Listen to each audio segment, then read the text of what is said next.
হরিনামে মৃত জীবন ফিরে পায়।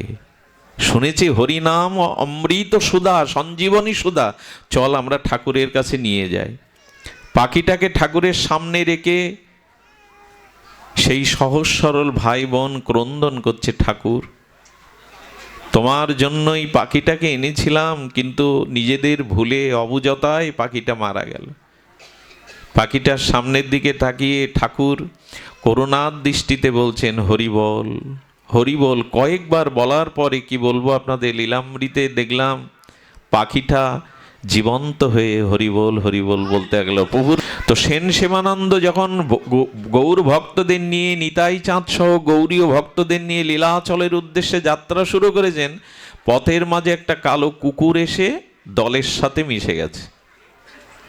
উনি কুকুরটাকে কুকুর মান্যতা না দিয়ে ভক্ত বৈষ্ণব মান্যতা দিয়ে সেবককে বললেন, আমাকে যা প্রসাদ দেবে এই ভক্তকে তাই দেবে। উড়িষ্যার একটা নদী পার হতে গিয়ে উড়িয়া সেই নাবিক বলছেন, আমি কুকুর নৌকাতে তুলি না, খেয়াতে তুলি না। সেবানন্দ হাত জোড় করে বললেন, আমি পার হব না, আগে ভক্ত পার হবে, তারপরে আমরা পার হব। এত বড় করুণা কার আছে? দেখলেন মহাপ্রভুর সামনে সেই ভক্ত কুকুরটার কিভাবে জানেন? প্রভু জগন্নাথের নারিকেলের শ্বাসের প্রসাদ পাচ্ছেন আর ওকে ছুঁড়ে ছুঁড়ে দিচ্ছেন। শুধু দিচ্ছেন না, এক একবার প্রসাদ দিচ্ছেন আর মহাপ্রভু ভাবাবেশে বলছেন, একবার কৃষ্ণ কহ।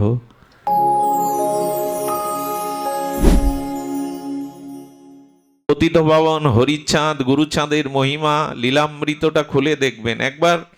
তারক গোসাই সম্ভবত ঢাকাতে কবি গানে গেছেন, ওখানে এক সরল ভক্ত শুনলেন যে ঠাকুর হরিচাঁদ পতিত পাবন উনি হরিনাম বলান, সবাইকে হরিনাম বলান, হরিবল বলান। ওরা একটা ময়না পাখি কিনেছিল, পাখিটা প্রভুকে উপহার দেব। প্রভুর সামনে ও যখন হরিবল হরিবল বলবে, প্রভুর বড় আনন্দ হবে। তার সুখের জন্য ময়নাটা কিনেছে। গ্রামের সহজ সরল লোক তার ভগ্নীকে এসে বলছে, খাঁচা তো পাইনি, তো এটা রেখে দাও, কালকে ওরাখান্দি ঠাকুরের কাছে গিয়ে ঠাকুরকেই উপহার দেব পাখিটি। তো অবলা সরলা তার ভগ্নী করেছে, একটা হাড়ির মধ্যে রেখে সরা দিয়ে ঢেকে দিয়েছেন। অক্সিজেনের অভাবে পাখিটা মারা গেছে। সকলে ওইটি কি ক্রন্দন, সহজ সরল বোঝে নাই পাখি উড়ে যাবে, ঢাকনা দিয়েছে। ভাই বোন মিলে রোদন করছে, করতে করতে ভাই বলছে, দেখ হরিনামে মৃত জীবন ফিরে পায়। শুনেছি হরিনাম অমৃত সুধা, সঞ্জীবনী সুধা। চল আমরা ঠাকুরের কাছে নিয়ে যাই। পাখিটাকে ঠাকুরের সামনে রেখে সেই সহজ সরল ভাই বোন ক্রন্দন করছে, ঠাকুর তোমার জন্যই পাখিটাকে এনেছিলাম, কিন্তু নিজেদের ভুলে অবুঝতায় পাখিটা মারা গেল। পাখিটার সামনের দিকে তাকিয়ে ঠাকুর করুণার দৃষ্টিতে বলছেন, হরিবল হরিবল। কয়েকবার বলার পরে কি বলবো আপনাদের, লীলামৃতে দেখলাম পাখিটা জীবন্ত হয়ে হরিবল হরিবল বলতে লাগলো, প্রভুর সামনে হরিবল বলতে লাগলো। এটা কোনো তপস্যায় হয়েছে কখনো? এমন কৃপা হয়েছে, একটা পাখিকেও কৃপা করছেন। শিবানন্দ সেন মহাপ্রভুর প্রিয় পরিকর, গৌড়ীয় বৈষ্ণবদের নিয়ে রথযাত্রায় লীলাচলে যেতেন, প্রভুর কাছে যেতেন। প্রভুর নির্দেশ ছিল সবাইকে আর মর্যাদা দিয়ে সুখে তুমি আনবেই ভার তোমার। যাদের অর্থ আছে তারা ভক্ত সেবায়, ভগবানের সেবায়, মঙ্গল কাজে ব্যয় করবে। সেন সেবানন্দ ছিল মহাপ্রভুর পরিকর ভক্তগণের মধ্যে অন্যতম ধনাঢ্য ব্যক্তি, ধনশালী ব্যক্তি। তিনি গৌড়ীয় বৈষ্ণবদের নিয়ে যেতেন। পথে কত নদ নদী পার হতে হতো, কত খাজনা দিতে হতো, ট্যাক্স দিতে হতো। তখন ছোট ছোট রাজ্য, এক এক রাজ্য পার হতে গেলে তাদের খাজনা দিতে হবে। তো সেন সেবানন্দ যখন গৌর ভক্তদের নিয়ে, নিতাই চাঁদ সহ গৌরীয় ভক্তদের নিয়ে লীলাচলের উদ্দেশ্যে যাত্রা শুরু করেছেন, পথের মাঝে একটা কালো কুকুর এসে দলের সাথে মিশে গেছে। উনি কুকুরটাকে কুকুর মান্যতা না দিয়ে ভক্ত বৈষ্ণব মান্যতা দিয়ে সেবককে বললেন, আমাকে যা প্রসাদ দেবে এই ভক্তকে তাই দেবে। সেই কুকুরটাকে বলছেন, ও ভক্ত, প্রভু আমাকে পরীক্ষা নিচ্ছেন আমি সবাইকে লীলাচলে নিয়ে যাওয়ার জন্য প্রস্তুত কিনা। ও ভক্ত, ওকে আমার যা প্রসাদ দিয়ে দেবে। উনি অন্য কাজে ব্যস্ত, সবার আয়োজন করতে হবে, সবার সুখ স্বাচ্ছন্দ্য দেখতে হবে। এই দেখতে দেখতে সন্ধ্যায় এসে বলছেন, ভক্তটাকে প্রসাদ দিয়েছো? সেবককে বললেন, বলে মনে নেই কুকুরটাকে দিতে। সেই দিন উনিও উপবাস থাকলেন।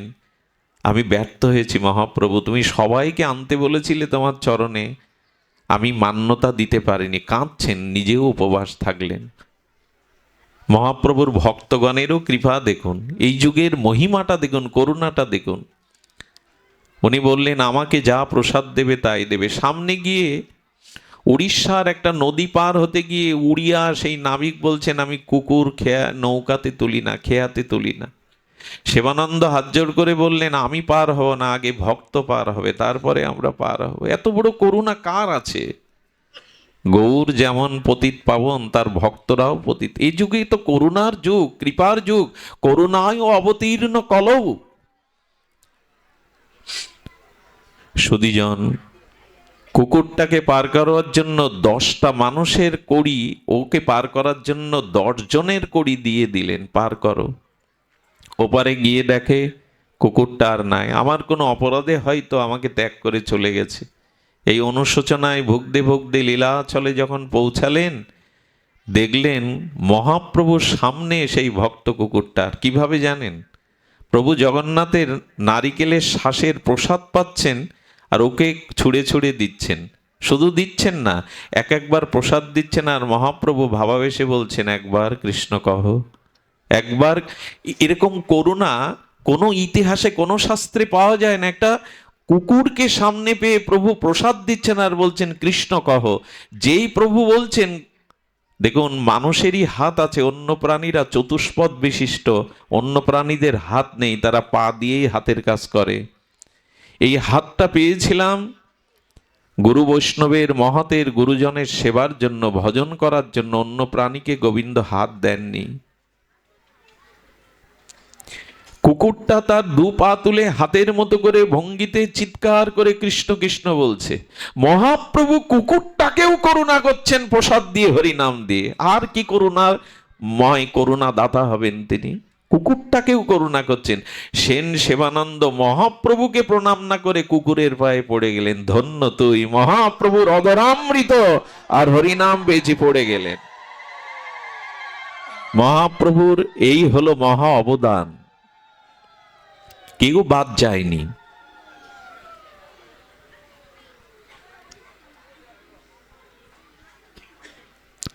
কেহ বাদ যায়নি। করুণায় অবতীর্ণ কল, সমার পয়ত উন্নত উজ্জ্বল, সভক্তি রসশ্রিয়ং।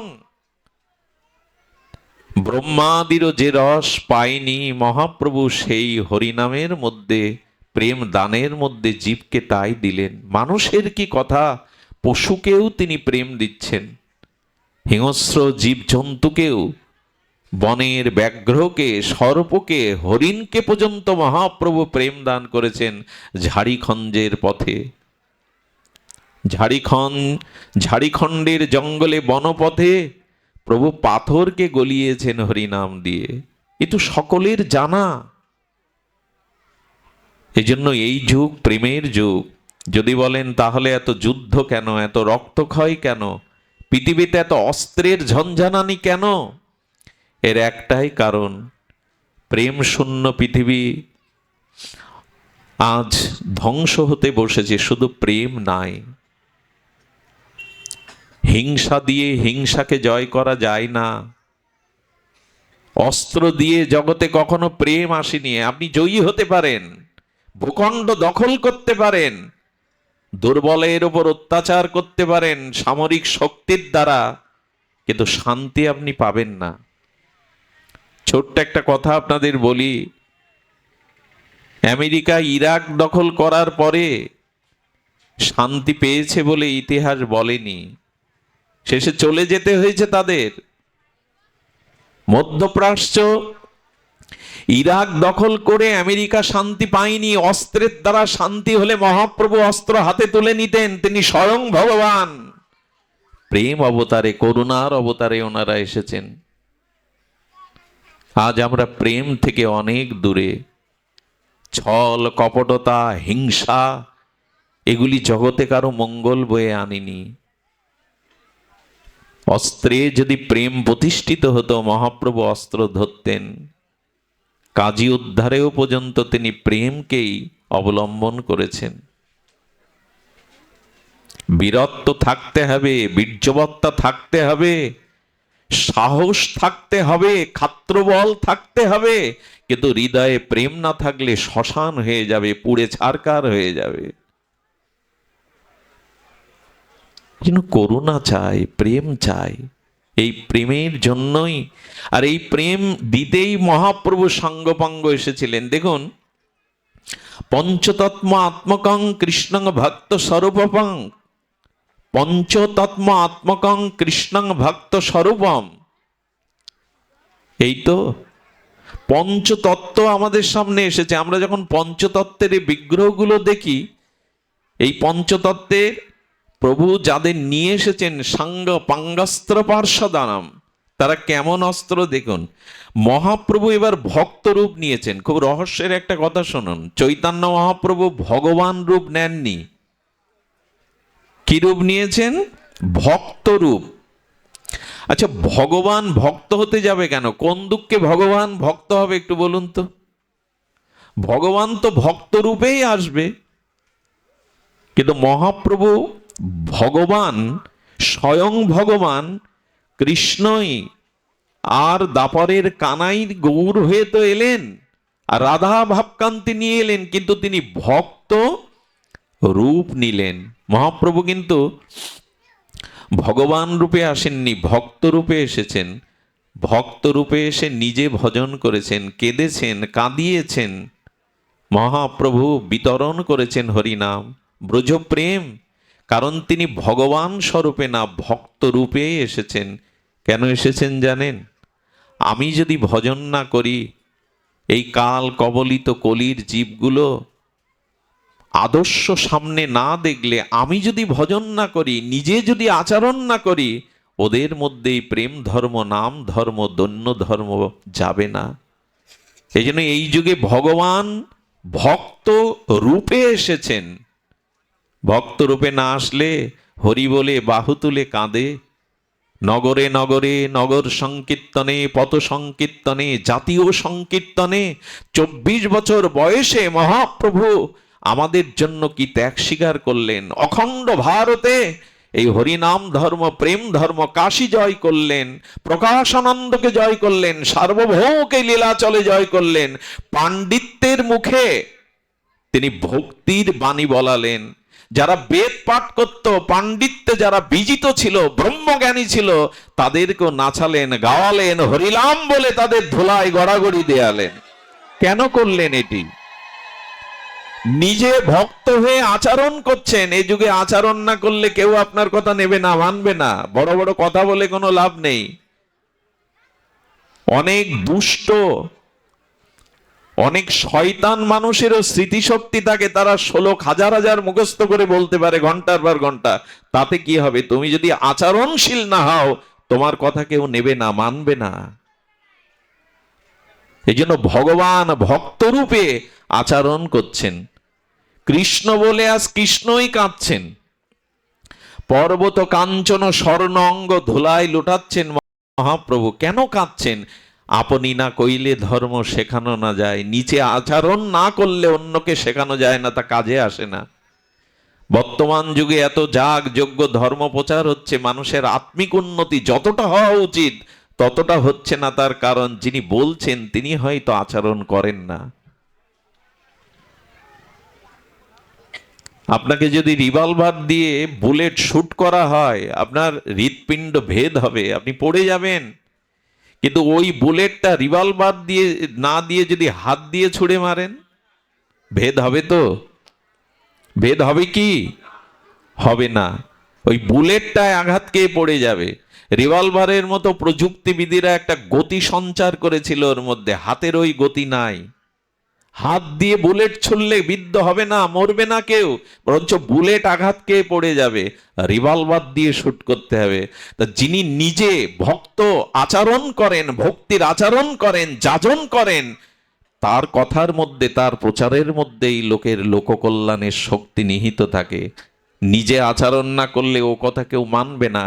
হয়তো 2-4 ঘন্টা মানুষকে মোহিত করা যায়, তাতে কাজ হবে না। এই জন্য ভগবান এবার ভক্ত রূপে এসে আচরণ করছেন। দন্য কাকে বলে, প্রেম কাকে বলে, করুণা কাকে বলে, নিজে আচরণ করছেন। বর্তমান যুগ কিন্তু আচরণের যুগ। আচরণ না করলে 2 দিন পরে পথ হারিয়ে ফেলবেন। হঠাৎ করে বিজ্ঞাপনের দ্বারা মানুষকে মোহিত করে লাভ হবে না। আপনি না কইলে ধর্ম শেখানো না যায়। আপনি আচরণ করে জীবকে শেখাচ্ছেন মহাপ্রভু। এই জন্য মহাপ্রভু ভক্তরূপে এসেছেন। ভক্তরূপে না আসলে আমরা ভজন, মহাপ্রভু দন্য প্রধান, প্রেম প্রধান, কারুণ্য প্রধান, এটা উপলব্ধি করতে পারতাম না। প্রভু নিজে ভগবান হয়ে বৈষ্ণব সেবা করছেন। বৈষ্ণবদের কাপড়গুলো রোদ্দুরে কেচে শুকাতে দিতেন, ওগুলো ভাঁজ করে আবার বৈষ্ণবদের ঘরে রেখে আসতেন। মহাপ্রভু এসব আচরণ ভক্তদের জন্য করেছেন। নিজে ভক্ত আবেশ নিয়ে তিনি আচরণ করেছেন। এই জন্য এই যুগে যদি আচরণ না করেন, নিজের স্বীয় জীবনে যদি ভক্তি ধর্ম, দন্য ধর্ম, প্রেম ধর্ম গ্রহণ না, আচরণ না করেন, তাহলে আপনার দ্বারা জগৎ কল্যাণ হতে পারেন। এই জন্য ভগবান আজ ভক্ত রূপে এসেছেন।